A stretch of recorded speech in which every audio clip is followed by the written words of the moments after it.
Pleased to say the Mayor of London, Sadiq Khan, is with us this morning. Good to see you, Mr Mayor. Thanks for taking the time. I know you're a very busy man. What's the biggest issue for most Londoners ahead of this election?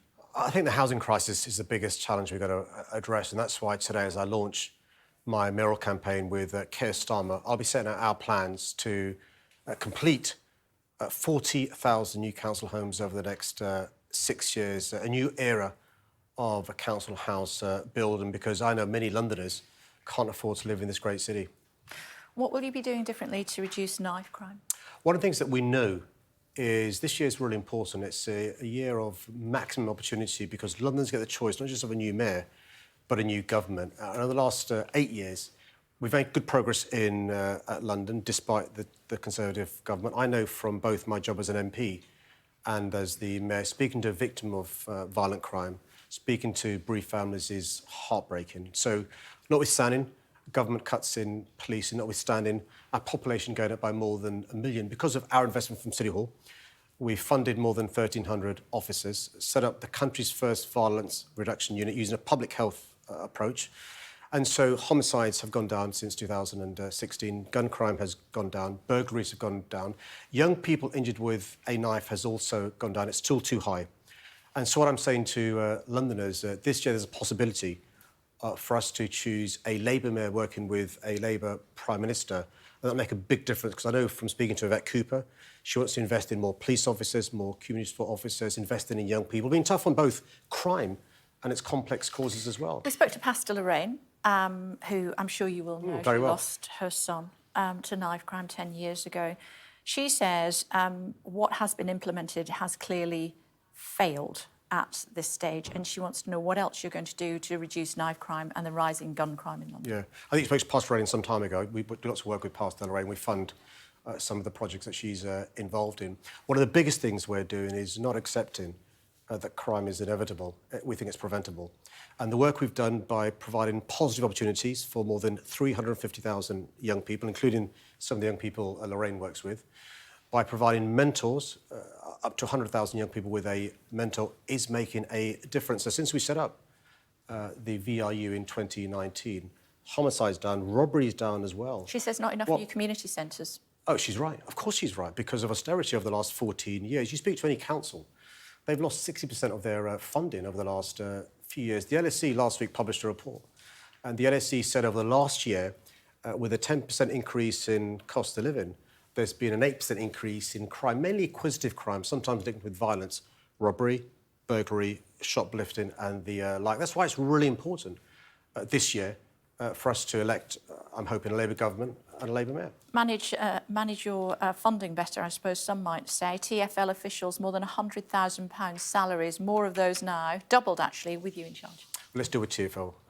The progress we've made is this.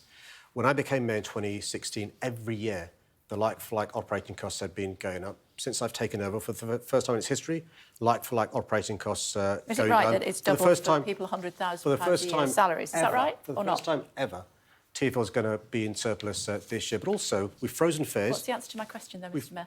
I think the people working in TfL do an incredible job, from our train drivers to our staff on the platforms to those who are in the executive answer team. To my question? Well, we're investing in those staff to do a great job, so they can freeze fares. 5 of the last 8 years. We've got the Hopper fare, cheapest bus fares in the country, off-peak Fridays, because we have the best team working in TfL. So it is right to say that those that are earning more than £100,000 a year have doubled while you've been in charge? No, that's not the case. What's happened is... So that's incorrect? That's incorrect, because we've brought in the Elizabeth line. We've reduced the amount of consultants. What we've done, though, is make sure Londoners receive a top service. You know what? We don't receive a penny of support from the government in operating costs. The only transport authority in the country without any support from the government, we've frozen fares because we're running an efficient transport service. And the point I'm making today in my speech is working with a Labour government, we can do so much more. Do you think Diane Abbott should have the whip reinstated? I'm partial in this because she's been a mentor to me. She's somebody who's been a role model to many people like me. She's been a fighter against racial injustice and social injustice, and she's been treated appallingly at the receiving end of racism and misogyny, which is threatening her personal safety. Because I'm partial, I'm the wrong person to ask to this issue. No, you're not. Well, no, because I'll tell you why, Kate. Should she be reinstated? Let me tell you why I'm careful about answering that. Because in the past, we had a process in the Labour Party where politicians could interfere in that process. I think that's wrong. there should be an independent process, and either Keir Starmer or I should be interfering or influencing with this process. You want to be the next mayor of London, continuing mayor of London. It's a reasonable question to ask whether you think that Diane Abbott should have the whip reinstated by the Labour Party. Listen, you know what my sympathies are because I've said I'm partial. I'm partial, that's why I'm the wrong person to decide what happens to Diane. But also what I don't want is those responsible for the process to be influenced by what I say or what Keir Starmer might say. Was it wrong for her to be stripped of the whip to start with? No, I think what she said was unacceptable. And So what's changed?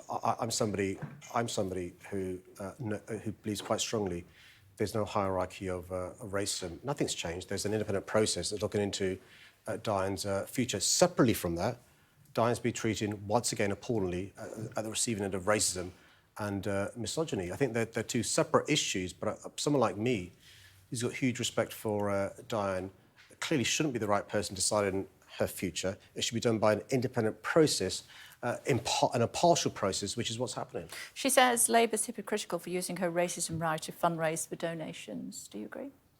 Oh, I don't know about that, but I'm not sure what she means. OK, so basically the Labour Party wrote to members of the Labour Party to say, we've seen 10 million quid that has been given to the Conservatives. We need more money in order to be able to fight this election. But I think it's right. Look, I think it's right that members of the public know that the Conservative Party are funded by somebody, one of the people that funds them is somebody who said things that are clearly racist and misogynistic. Is unwilling to accept they're racist and misogynistic. They've doubled the spending limit to £38 million. We can't compete. We can't compete with them, so please give. And I'd encourage all your viewers who support Labour to donate to our party. I'm not sure we can say that on the telly, but you've said it now. You must be in a difficult position if you're asking for Lib Dem and Green votes. Absolutely. It's going to be a really tough election. Why is it so tough? Because the government's done two things to make it even tougher. We know the Conservative Party are the most successful party in the Western world because they know how to win elections and they sometimes change the rules to make it easier. So in London, in the past, we had a system where you could give a first preference vote and a second preference vote. And often in the past, those who supported the Greens or supported Lib Dems would vote for them first and would lend me their second preference. And so, maybe have a lead of 5% in the first round. In the second round, it'd be far more comfortable. That's the first point. The second thing the government have done... That's first past the post, which is what we have for a general election. So they're just bringing it into line. Not for a mayoral election. But secondly, what they've done... They're bringing it into line. Second, they've done, which is linked with this, is brought in photo ID. Now, there are 900,000 Londoners without photo ID. If you're an older Londoner, you can use an older person's photo card. If you're a young Londoner, you can't use young person's rail card. So 900,000 people who haven't got a photo ID will not be able to vote unless they get a photo ID.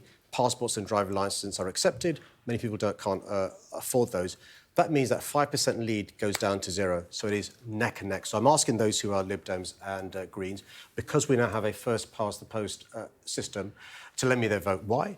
Because if you vote Green or if you vote Lib Dem, it's one less for the Conservatives to get. You don't want to wake up on May the 3rd with a right-wing Conservative as the Mayor of London. They might want to. That challenge, the two challenges that you've just listed, the same for all candidates. So why is it more challenging for you? Look, I'd suggest that those who support Greens and Lib Dems in an unpatronising way do their own research. The only two people that can be the mayor on May the 2nd are the Conservative candidate, they come first or second in mayoral elections, or myself. So if you want a progressive as a mayor, delivering on free school meals, on freezing TfL fares, on investing in council housing, in investing in young people, in investing in police, lend me your vote. We're not doing enough to bring down gun and knife crime. Well, gun crime's down. Knife crime is down for those injured below the age of 25. Homicides are down.